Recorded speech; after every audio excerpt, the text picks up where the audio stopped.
welcome to Israel Now News. I'm Rebecca Roberts. And I'm Yochanan El Rom. In our top story, Benjamin Netanyahu's right-wing bloc has won the majority in the Israeli elections, and he will most likely return to serve as prime minister of the state of Israel. The leader of the Likud party is expected to form a conservative coalition with religious leaders, including Bezalel Smotrich and Itamar Ben-Gvir. The majority of Israelis hope that this right-wing government will bring the country into an era of safety, security, and economic prosperity. In other election news, Luiz Inácio Lula da Silva has won the Brazilian runoff, defeating President Jair Bolsonaro. Da Silva, also known as Lula, served as president once before in a term that was riddled with controversy.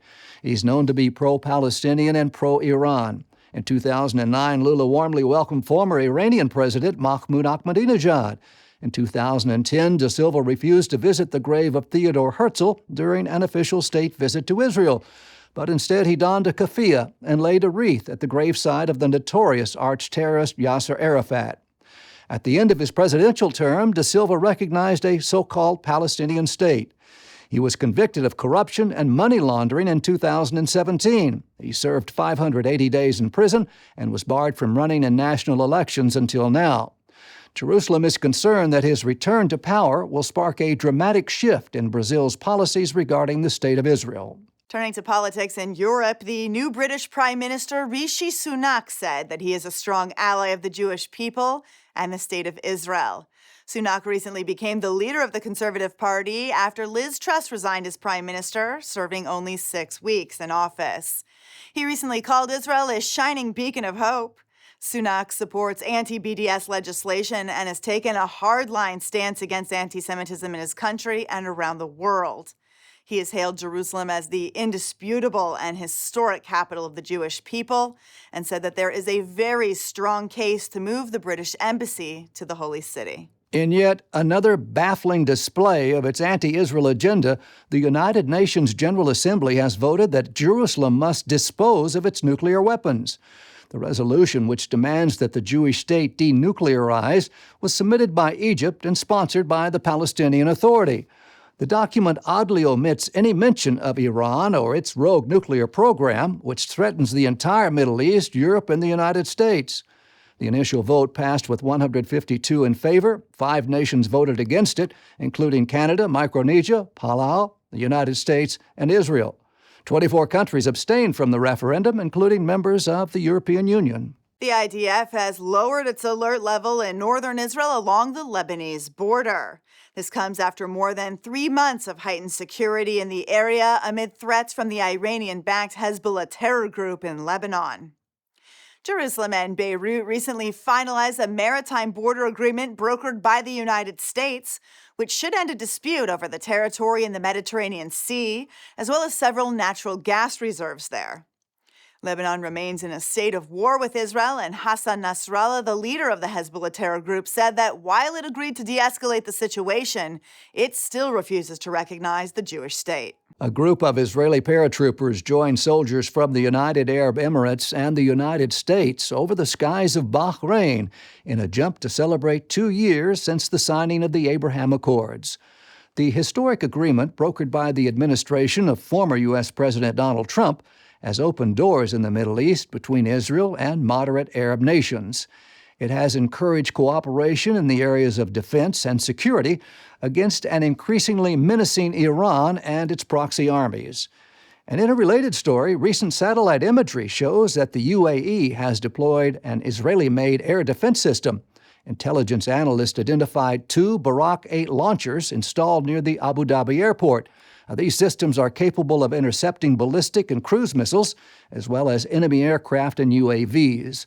The Emirates has sustained repeated missile and drone attacks by Iranian-backed Houthi rebels. Hackers claiming to be affiliated with the Russian government have breached the Israeli Knesset's website. The group, which calls itself Zaknet, said that it was retaliating for Israeli aid and intelligence to Ukraine. Jerusalem has provided information to Kiev on 400 Iranian-made attack drones, which are being used in the Russian offensive against Ukraine. The Knesset cybersecurity unit was able to restore service to the website after the disruption, which lasted for only a few minutes. The Israel Defense Force has completed a successful trial of all-female tank operators and has announced that it will permanently deploy this unit of the Armored Corps. The 2-year trial was hailed as a success, and the operators will be permanently assigned to their positions patrolling the Egyptian border in Merkava 5 tanks, which feature the latest updated capabilities and systems. This new tank company will answer directly to the Armored Corps' first female commander, Major Or Livni. The IDF has also announced that it will begin drafting women into the elite 669 unit. 669 is an airborne combat search and rescue group, one of the 4 special forces in the IDF. Each year, about 1,200 cadets apply to 669, but only a small number actually graduate the grueling 18-month training course. Women have previously served in this unit as paramedics in non-combat roles, but now the IDF will allow women to apply for full service in the elite squad. Thousands of protesters continue to flood the streets of Iran, defying orders from the Revolutionary Guards. Protests have entered the 7th week, sparked by the arrest of a young woman who was beaten to death by the country's morality police for a malfunction with her hijab, or head covering. The Iran Human Rights Group says that more than 160 people have been killed and hundreds injured in the brutal crackdown against the uprising. The Islamic Guard Corps issued a grave warning to people not to go out into the streets and to stop the riots immediately. Sister protests have been held throughout the world, including in Israel, where people have gathered calling for freedom for the Iranian people. Fleur Hassam Nahun, the deputy mayor of Jerusalem, delivered an impassioned speech calling to free Iran from its oppressive Islamic theocracy. She was joined by dozens of political leaders and influencers. One Israeli member of Knesset publicly cut her hair in solidarity with the women of Iran. Sharon Haskell was speaking at a Christian event when she brandished a pair of scissors and cut her curly locks, saying as a former fighter in the IDF, she salutes the brave women of Iran and their children who are fighting for their future and their homes. In archaeological news, the base of a massive Roman column has been discovered at the foot of Mount Hermon in northern Israel. Archaeologists are admittedly baffled by the enormous Roman-era pillar that was uncovered in the Golan Heights. The Israel Antiquities Authority was conducting a routine salvage excavation in preparation for the construction of a new school near the Druze village of Ein Kunia when they discovered the post base. The limestone pillar was found near remains of a Roman aqueduct and ancient walls. The size of this column can only be compared to those found in Banias Nature Reserve at the site of the famed ancient city of Caesarea Philippi. The recent discovery further sheds light on Roman building and infrastructure throughout the land of Israel in antiquity. Israeli scientists have set their sights on the moon and plan to make it bloom. The prophet Isaiah foretold that when the Jewish people returned to the land of Israel, the deserts would bloom. That prophecy has been fulfilled, and the barren deserts of Israel have become a blossoming phenomenon. Now Israel is planning to apply that same technology that it used in the deserts to create plant life on the moon. Scientists at the Jacob Blaustein Institute for Desert Research and the Stay Boker campus of Ben-Gurion University are conducting research into growing food in inhospitable climates. They have collaborated with universities in South Africa and Australia to create mini greenhouses, which will be sealed with the Earth's atmosphere inside. When the greenhouses launch with Israel's Bereshit 2 unmanned spacecraft in 2025, the plants will be subject to the moon's microgravity. The experiment will have a strong citizen science component. High school students throughout the country will be asked to plant the same seeds as those flown to space to create control experiments for comparison with those on the moon. The city of Surfside, Florida, has signed a sister city agreement with the Samaria Regional Council. Surfside Mayor Shlomo Danziger said the people of his community support Israel. He added that he was moved by and still feels gratitude for Israel's assistance after a 12-story condominium collapsed last year in Surfside, killing 98 people. Israel sent medical teams, relief workers, first responders, and an IDF search and rescue team to aid in that mission. Yossi Dagan, the head of the Samaria Regional Council, praised Danziger for standing up to the boycott, divest, and sanction movement by making Samaria a sister city. He said Samaria is the biblical heartland of Israel, where Abraham and Joshua once walked.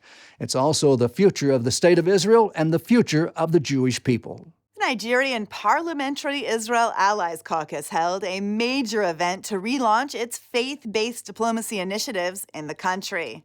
The theme of the event was Stronger Together, forging ahead to help deepen diplomatic ties between Nigeria and Israel.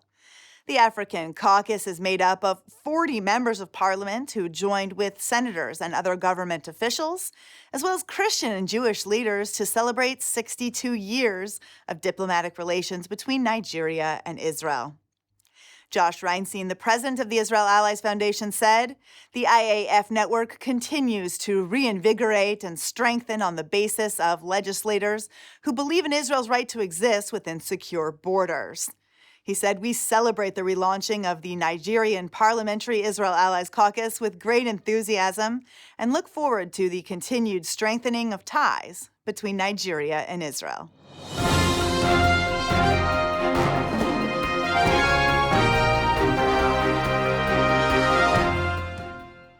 We are living in mysterious yet miraculous times.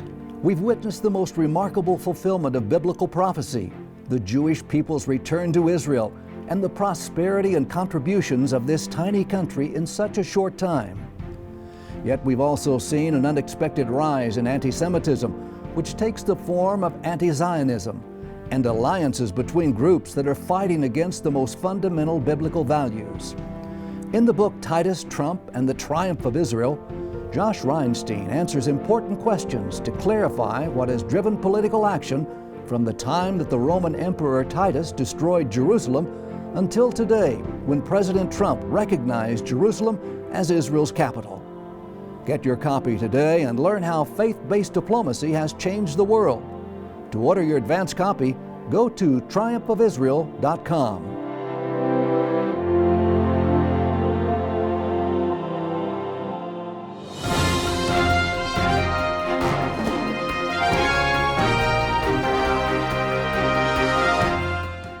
That concludes the news portion of our show. Stay tuned for Ask the Source with Josh Reinstein.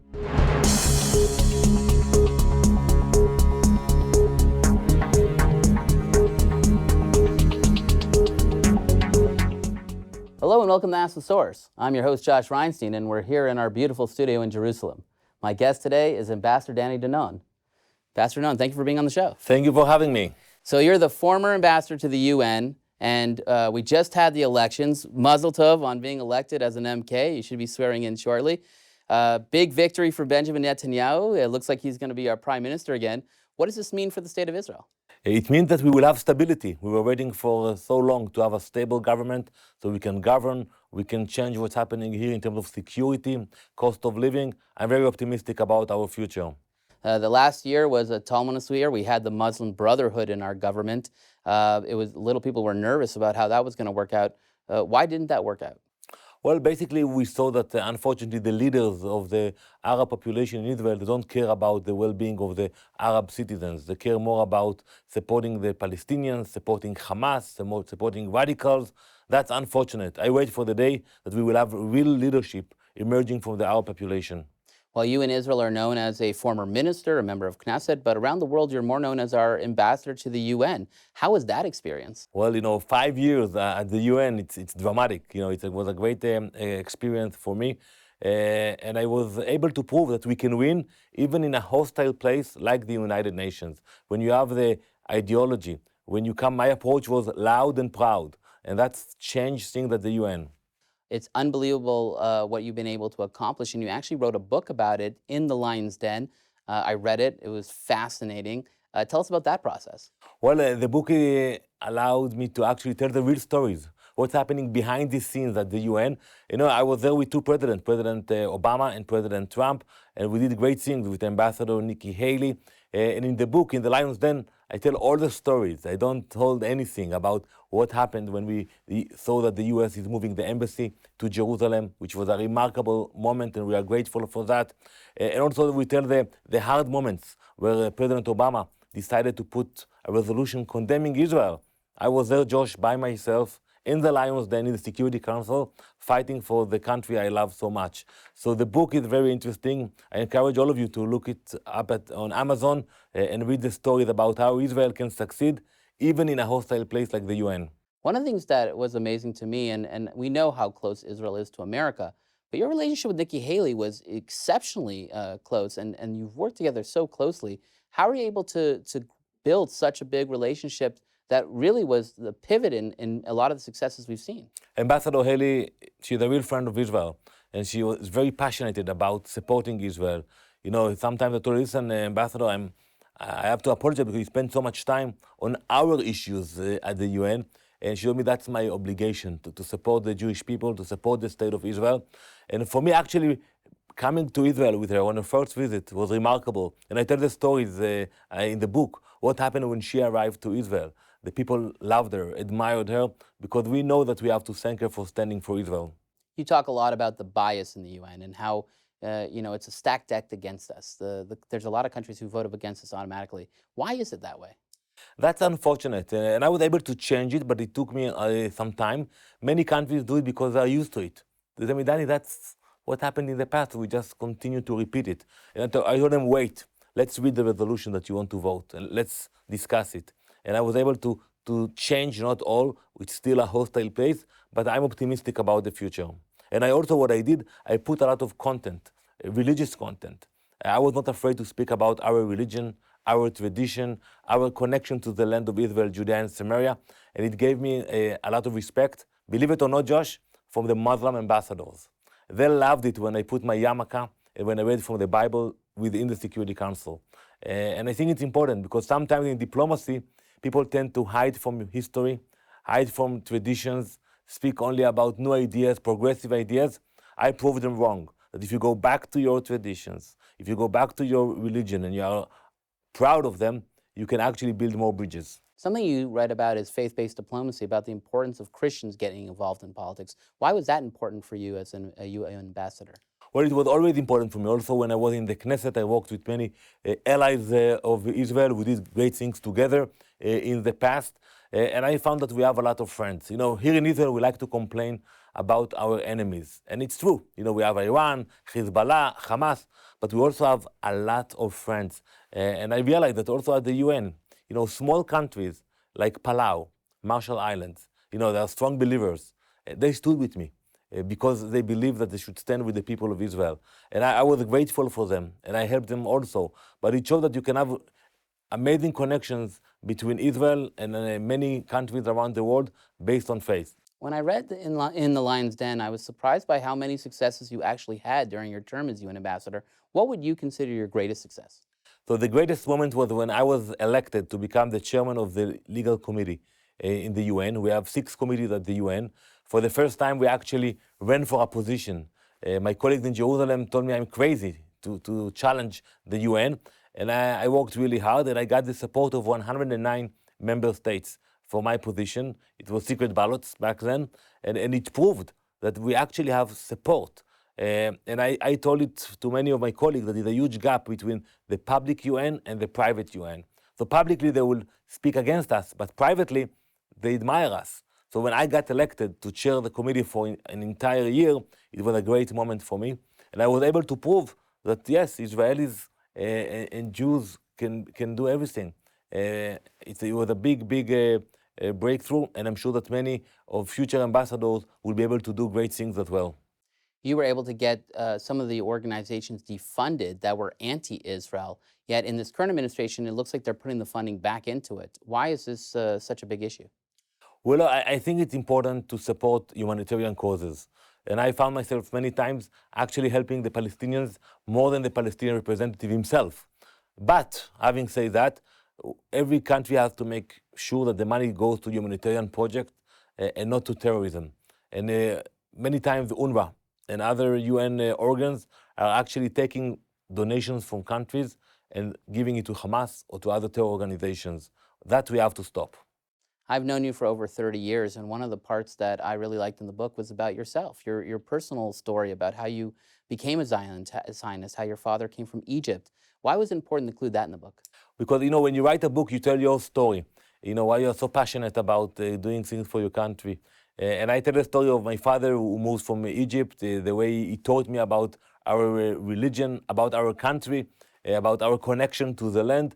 And I think we should not take it for granted. That's what I tell my kids, that we have a beautiful country, we have a strong military, but we cannot take it for granted. We should be grateful for that, but we also have to invest and fight for our independence. Ambassador Danon, there are literally tens of millions of people watching the show. What message do you have for our viewing audience? So first, I encourage you to buy the book In the Lion's Den, to read it, and to stand with Israel. Don't be shy about standing with Israel. Be proud about supporting Israel. Be proud about fighting for Israel, praying for Israel. And I'm optimistic by nature, and I believe that together we will prevail.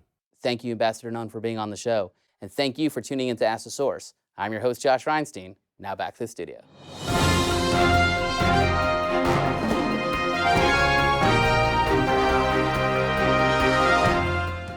Up next, the return to Zion with Karen Hayesod.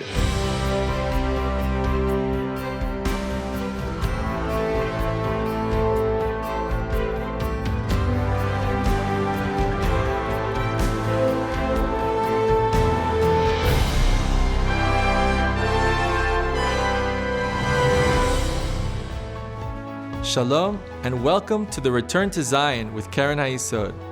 I'm Sam Grundwerg, World Chairman of Karen Hayesod, the leading official fundraising organization for the State of Israel.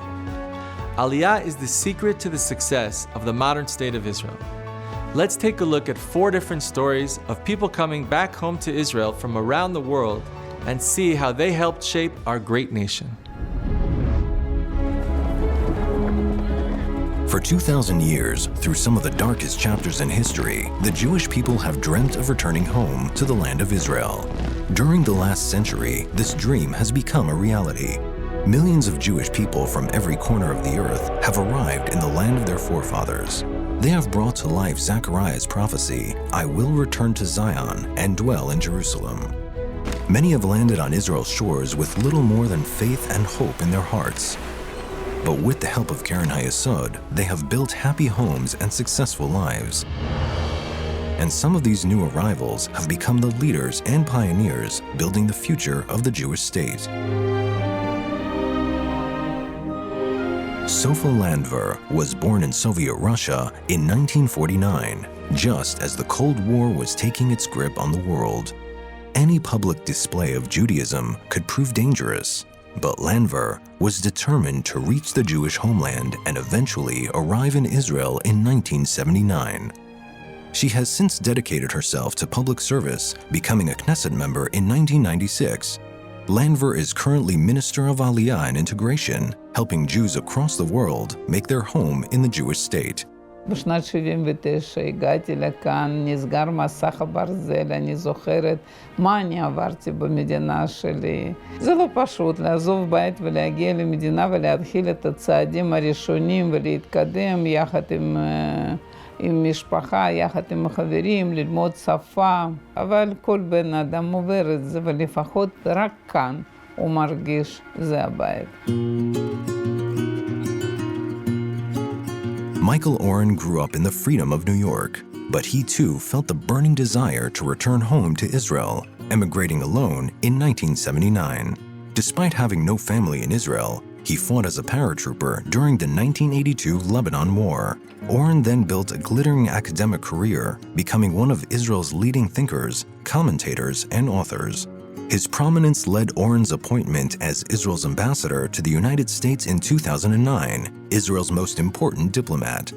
Oren continues to guide Israel's future as a member of parliament today. Israel is the nation state of the Jewish people.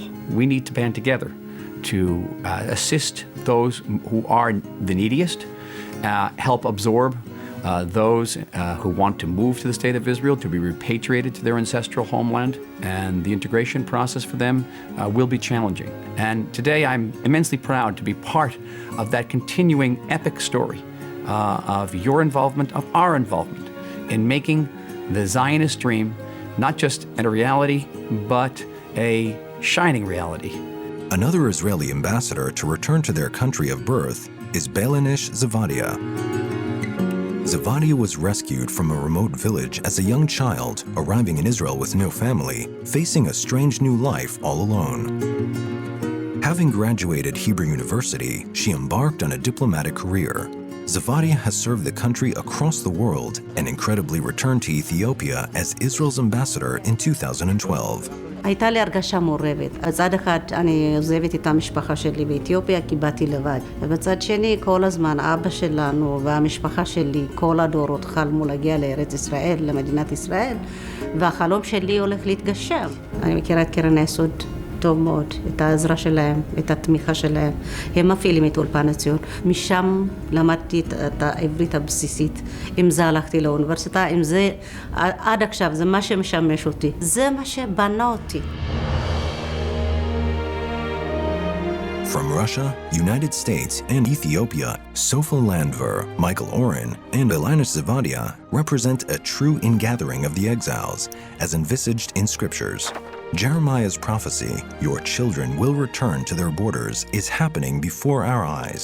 And with your support, you can ensure that Karen Hayesod helps many more make the journey home to Israel, guaranteeing that the dream of 2,000 years continues.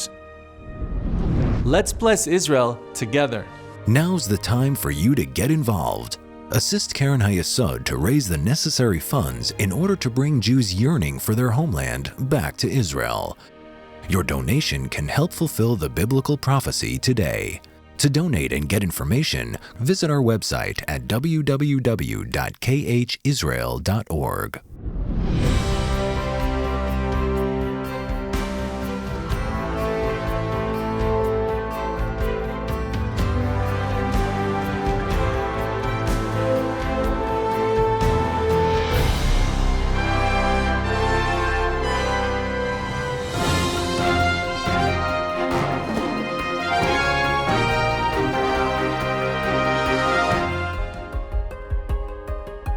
The Israel Allies Foundation is one of the most important pro-Israel organizations in the United States and around the world. Thanks to the Israel Allies Foundation, its parliamentary caucuses, and our Christian friends and partners around the world, the bond between our faiths has never been stronger.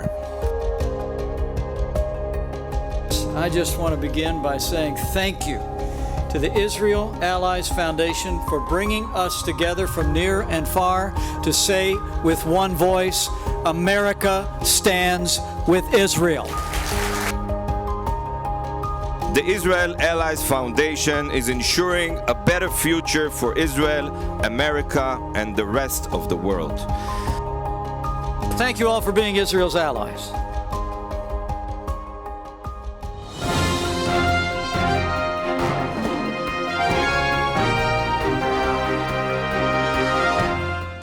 That's all for this edition of Israel Now News. I'm Rebecca Roberts. And I'm Yochanan Elrom, reporting from our studio in Jerusalem.